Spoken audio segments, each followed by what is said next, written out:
Quels sont les pays où le FMI a réussi? Nous n'en voyons pas. To independence now. Si la jeunesse africaine ne libère pas l'Afrique, son continent d'avenir, ce sera l'avenir des autres, pas l'avenir des Africains. Nous sommes des révolutionnaires. Malheur à ceux qui bâillonnent leur peuple. Tomorrow, the United States of Africa. Nous vous saluons à toutes et à tous. On est avec Dr Rosa Badilisha, le panafricaniste. Docteur, comment allez-vous? Ça va, merci. Vous allez bien? Oui, ça va. Nous allons parler sur les 8 pays de l'Afrique de l'Ouest qui tentent de se mettre ensemble pour commencer l'Afrique de l'Ouest fédérale. Ah, c'est une bonne nouvelle. Qu'est-ce que savez-vous de ce projet? Bon, j'ai entendu parler, j'ai entendu une autorité de Burkina Faso qui a annoncé ça. Il disait qu'on a le projet de faire l'Afrique de l'Ouest fédérale avec une monnaie unique et avec les frontières virtuelles. Ça serait une très bonne chose pour l'Afrique.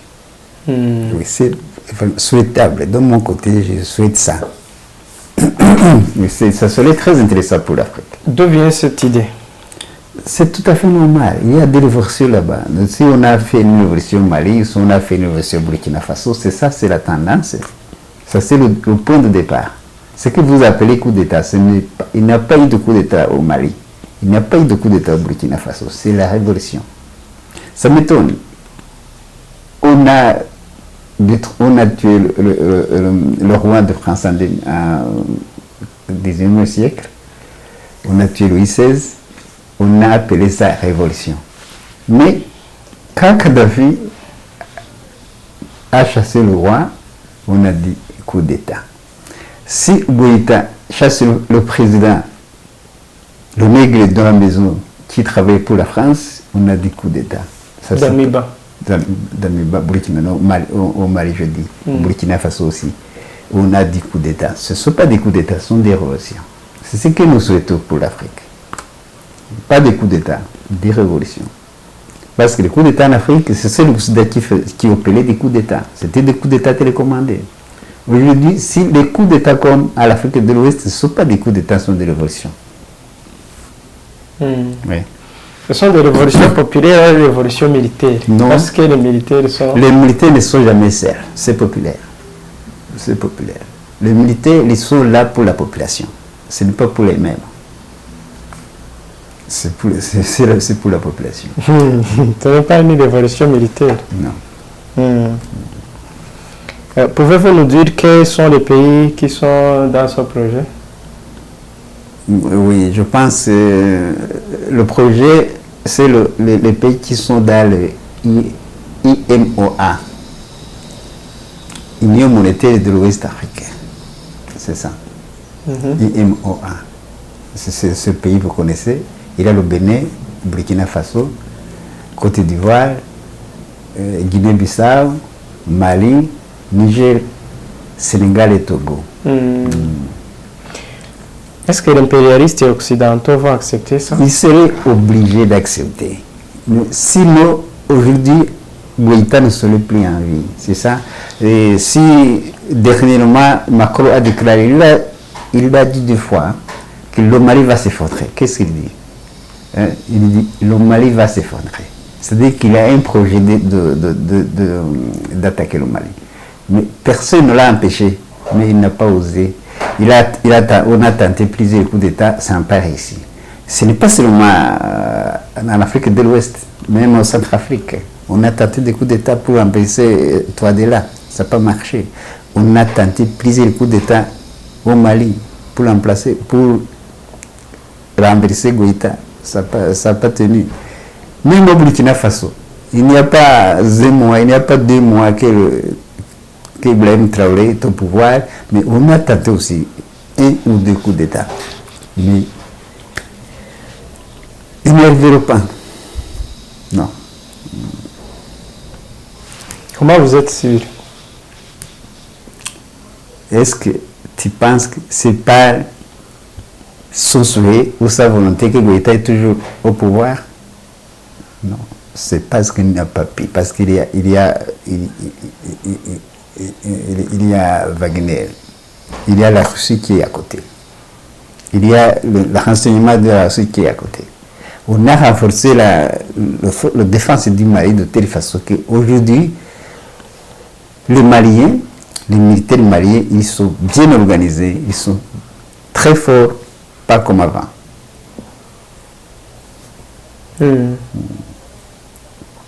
Est-ce qu'il ne peut pas y avoir un combat entre Wagner et les djihadistes du Sahel organisé par des impérialistes? Il ne peut pas. Le Wagner est très fort. Il est très fort. Ils ne peuvent pas attaquer Wagner. Ces djihadistes n'ont pas de force. Ils étaient soutenus par les militaires français. Ils étaient soutenus par le soldat français, le gouvernement français. On voulait que les djihadistes restent là. Ils sont ensemble depuis 8 ans. Ils opèrent ensemble, dans la même façon. Ils étaient protégés. Donc, ce n'était pas de leur force. Ils ne sont pas forts. Mais la France avait l'intérêt de les maintenir sur place pour justifier leur présence en Afrique. C'est ça. Parlant du Mali, ils ont coupé les relations avec les ONG récemment. Comment est-ce que ça est fait? Ce n'est pas seulement le Mali. Tu sais, même au Burkina Faso, tu vois, toute la population en est marre avec les Français. On veut chasser tous les Français. C'est ce qu'il faut faire. Qu'est-ce qu'il faut au Mali? Qu'est-ce qu'il faut au Burkina Faso? C'est français. Qu'est-ce qu'il faut? Les ONG. Que ce soit les ONG, que ce soit les militaires, que ce soit les coopérants militaires, que ce soit ces troupes, les bases militaires d'Omniès, il est toujours là. Mais on a donné quelques jours pour le quitter. Qu'est-ce qu'il faut là-bas? Qu'est-ce qu'il faut à ton avis? Les ONG disent qu'ils sont en train d'aider la population. Pourquoi aider la population? On n'a pas besoin d'aide. Sans ONG, les populations ne peuvent pas vivre. Le Mali est capable de nourrir la population. Le Mali, c'est un pays qui est capable de nourrir ses citoyens. On n'a pas besoin d'aide. C'est ça? On crée ses besoins. Je t'ai dit que même au Centrafrique, il y avait 480 ONG. Mais est-ce qu'on a besoin d'être nourri? Un pays qui a tout, qui a un beau climat, qui a une bonne terre, on a besoin d'être aidé. Ces ONG ne sont pas là pour l'aider. C'est pour les services de renseignement. C'est pour les informations. Ce n'est pas par l'amour qu'ils sont là. Donc, je conseillerais à tous les pays africains de chasser les ONG. Je conseillerais à tous les pays africains de chasser les travailleurs de PNUD, de l'UNICEF, tout ça. Il ne faut rien en Afrique. On en a avec depuis combien d'années? Depuis 75 ans. Qu'est-ce qu'ils ont fait pour l'Afrique? Les UNICEF, les PNUD, de quoi, je ne sais pas, je ne peux pas citer tout. Il y en a plusieurs qui sont particulièrement inutiles pour l'Afrique. Pourquoi les Africains ne voient pas ça? Parce qu'ils nous donnent l'emploi, mais peut-être. L'emploi, ça, à mon avis, c'est bête. Tu as besoin d'un emploi, tu as besoin d'être employé. Toi, tu devais aspirer à donner l'emploi aussi, à créer des emplois. Il faut que les Africains créent des emplois. Il faut que les Africains soient fiers d'être employés de quelqu'un d'autre. Donc, tu es fier d'être employé de PNUD, d'UNICEF. Pourquoi? Tu peux créer ton emploi. Tu peux employer tes frères africains. Comment? Si tu es un entrepreneur, si tu crées une entreprise, tu peux employer pas mal. Mais parlant de ça, il y a la pauvreté en Afrique. Et, il y a la pauvreté depuis quand? Il y a la pauvreté depuis quand? Depuis 75 ans, ils sont là. Cette pauvreté qu'on n'a pas pu chasser pendant 75 ans, tu penses qu'on veut le chasser aujourd'hui? Ça, c'est pas une société de le maintenir. C'est nos papis arriver à l'objectif. C'est nos papis arriver au développement parce que c'est leur objectif. L'opinion, c'était pour le développement. Il n'a pas arrivé au développement. Qu'est-ce qu'il faut? Vous attendez après 75? Après 75 ans, vous attendez les résultats de l'objectif. Peut-être ils vont changer le mode de travail. Ça, tu les donnes ce crédit, cette confiance, où est-ce que, comment tu peux le donner ce crédit? Avoir confiance. Après 75 ans.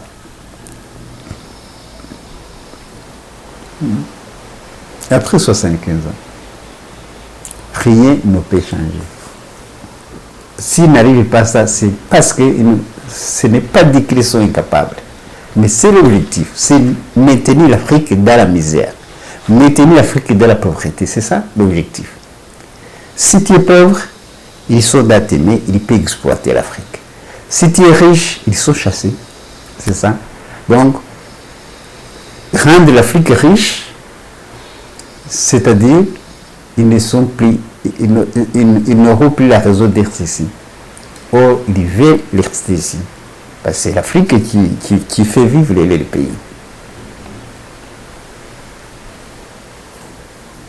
Est-ce qu'il n'y aura pas de conséquences pour le Mali et les autres pays? Quelles conséquences? Par exemple, dis-moi, quelles conséquences? Tu penses à quelles conséquences? Certaines personnes qui travaillent pour ces ONG vont être des chômeurs, peut-être. Pourquoi? Est-ce que les Maliens ne sont pas capables de faire travailler les employés? Par quel pourcentage d'emplois que les ONG occupent? Est-ce que le Mali est riche parce que ces ONG sont là? Est-ce que Centrafrique est riche? Il y a plusieurs ONG au Centrafrique. Il est riche le Centrafrique. Ils sont riches les Centrafricains. Tu penses? Je connais ce pays. Il n'y en a pas du tout. Ils sont misérables. De préférence, il faut que ces ONG rentrent. Pourquoi ils ne les chassent pas? Non, on va y arriver. Il faut les chasser. Ça commence. Si le Mali commence, je te dis, il y a une influence. Si le Mali commence, tous les pays vont suivre. Centrafrique, ça ne traînera pas, je suis sûr. Et aussi, ils remarquent que ce sont unitaires. C'est remarquable. Même si tu passes au Centrafrique, de passage, ça reflète, ça crève aussi la pauvreté dans ce pays. Ça crève les yeux. Donc, ils vont chasser ces ONG, je suis sûr. Mais le Centrafrique est libéré avant le Mali. Pourquoi ils n'ont pas pu chasser ces ONG? Je ne sais pas actuellement, mais ces ONG n'ont plus de valeur. Je sais ce qu'il est resté, j'étais là, ils ne sont plus de la même valeur. Ils ont honte eux-mêmes. Il y a certains ONG qui ont commencé à faire les valises. Ils trouvent que la situation a changé. Ces ONG eux-mêmes, ils trouvent que la situation a changé. Ils finissent par le partir. À part du Burkina Faso et le Mali, les autres chefs d'État sont les marionnettes de la France, parmi ces 8 pays que vous avez dit. Oui, c'est vrai, ce sont les nègres de la maison, mais ils n'en ont pas pour longtemps. Hein. Ils n'en ont pas pour longtemps, sois sûr, parce qu'il y a des oppositions, il y a des manifestations au Niger, il y a des opposants au Tchad. Tu peux suivre Nathalie Yambi, tu vas voir la situation de Côte d'Ivoire. Il y a partout, il y aura des révolutions dans ces pays. Sois sûr, prochainement, pas plus tard. Pensez qu'ils vont accepter ces marionnettes? Qui? Ces marionnettes, ils vont accepter... Non, ils seront obligés de quitter. Ils seront chassés comme celui du Mali, comme d'Amiba, comme celui de Burkina Faso. Ils seront chassés par la population. Si la population va dans la rue, il prend la fuite. Je pense que tu as vu au Burkina Faso. Ça te donne un exemple. Quand la population est en colère, tout le monde fuit. Est-ce que ces marionnettes ne peuvent pas changer? Comme Tchad, Idriss Déby, avant sa mort, il commençait d'être un panafricain. Oui, il y a certains qui peuvent changer. Il y a certains qui peuvent remédier à la situation, trouver que ce que la population réclame est juste. Je pense que celui du Niger peut. Mais les autres, je ne sais pas. Et celui du Sénégal aussi, c'est possible. Macky Sall. Y a-t-il des signes qu'il montre? Oui, il est encore jeune. Il peut trouver que la situation est imparable. Il peut trouver que ce qui s'est produit au Mali peut se produire chez lui. Or, il trouve que Macron n'est pas capable de le maintenir. S'il trouve que Macron n'est pas capable de le maintenir au pouvoir, il change. Il plaît, et donc, il va dans le cas le plus fort. C'est normal, il est humain. Vous venez de dire le Niger et le Sénégal. Pourquoi pas le Burkina, Ouattara? Ouattara, c'est Côte d'Ivoire. Ouattara, il est difficile qu'il change. Parce qu'il a des crimes. Il s'accuse beaucoup de choses. Il a les mains dans les sangs. Il a les sangs dans les mains. Il serait difficile pour lui. Il préfère peut-être... Bon, il va quitter par force, mais il n'est pas changé. Mais lui, il va quitter. Il a le dossier de la Gbagbo. Il y a la guerre qu'il a causée à Côte d'Ivoire, quand Sarkozy l'a mis au pouvoir, quand même. Ça, il n'est pas tranquille. En plus, remarquez bien, son monsieur-là, il a combien de nationalités? Il est burkinabé, ivoirien et américain. Ça m'a étonné, il n'est pas français. Pourtant, il a une française. Ça m'a étonné. Lui, il va partir. Mais j'ai entendu parler qu'il n'est même pas de bonne santé. Dans ces derniers jours, il est gêné, sa santé n'est pas au beau fixe. Il a un problème de santé. Je ne sais pas de quoi il souffre, mais il a un problème de santé. Prochainement, on peut revenir à ce sujet de première dame de provenance française ou américaine, parce que certains pays africains ont des premières dames de provenance de l'impérialisme et de l'influence dans la gouvernance du pays. On peut préparer une émission concernant ça. Oui, ça c'est vrai, j'ai remarqué ça au Sud-Soudan. Son Macky avait une femme d'origine anglaise, mais il était trop actif dans la politique, cette femme. Et il a joué un grand rôle dans ce conflit. Et heureusement, il est mort par l'accident à Nairobi.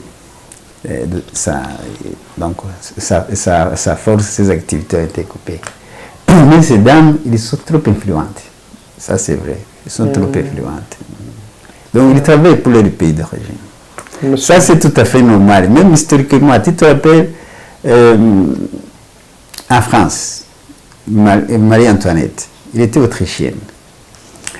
Pendant la Révolution, il a appelé l'Autriche pour intervenir en France.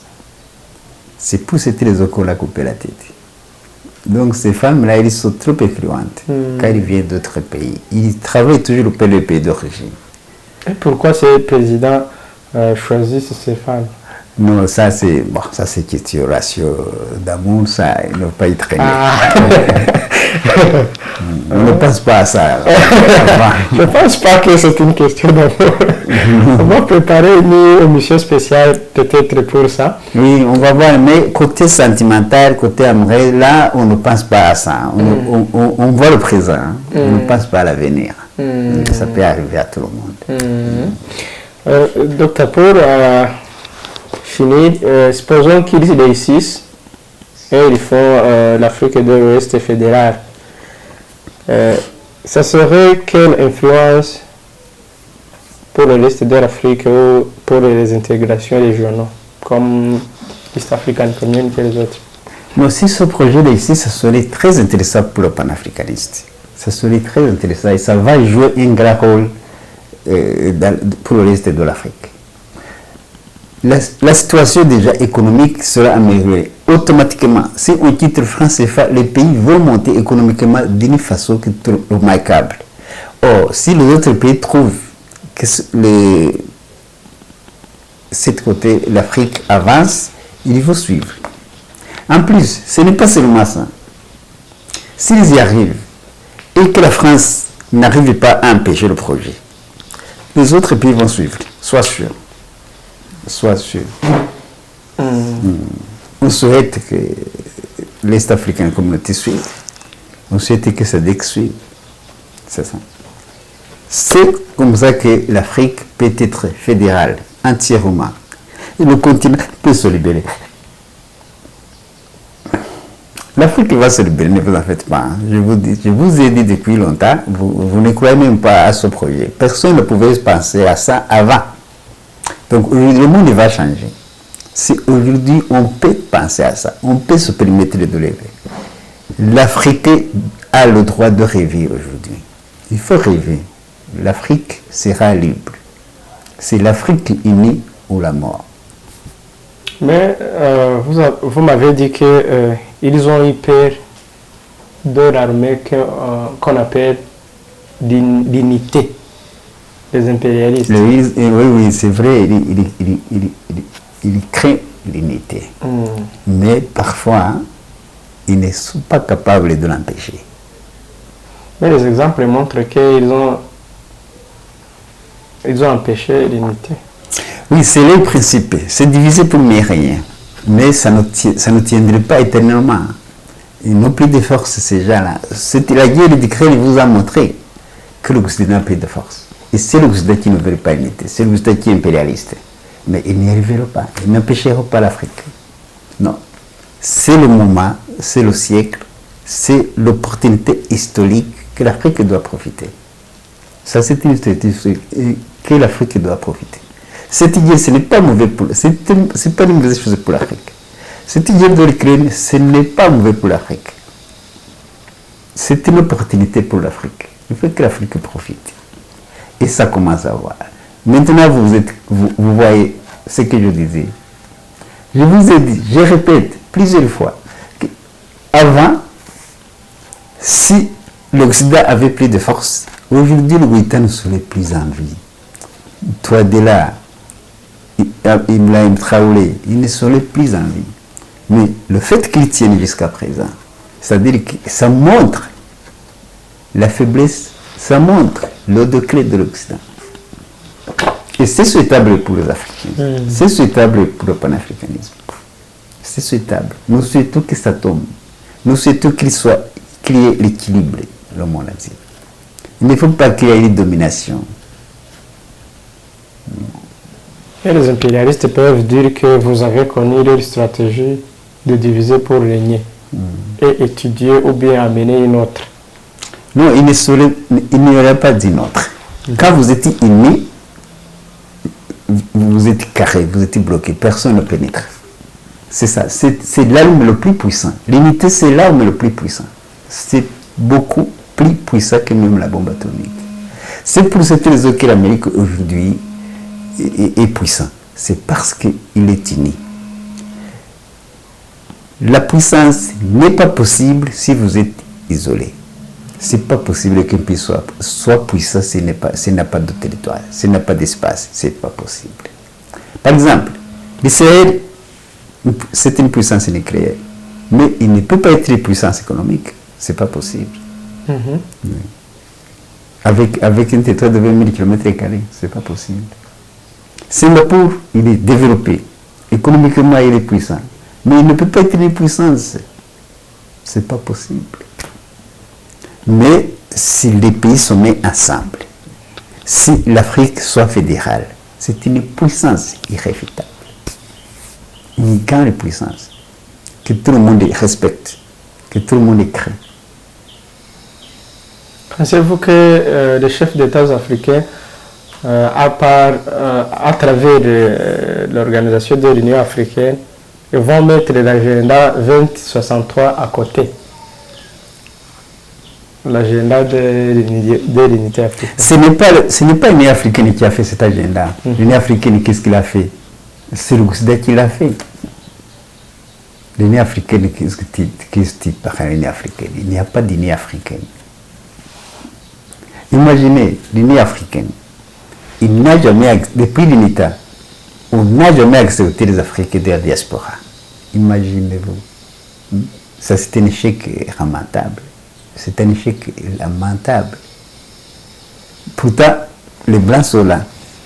Mais les Africains qui ne vivent pas en Afrique, ils ne sont pas dans l'Union africaine. Ce ne sont pas alors l'Union africaine qui a fait cet agenda. Ce sont les présidents qui le montrent que plus tard, on va vous libérer. On y arrivera. Personne ne peut libérer l'Afrique sauf les Africains. Donc cet agenda n'aura plus de valeur. Si par exemple l'Afrique de l'Ouest soit fédérale, est-ce que je suis sûr qu'il peut même quitter l'Union africaine? Ça serait mieux qu'il quitte l'Union africaine.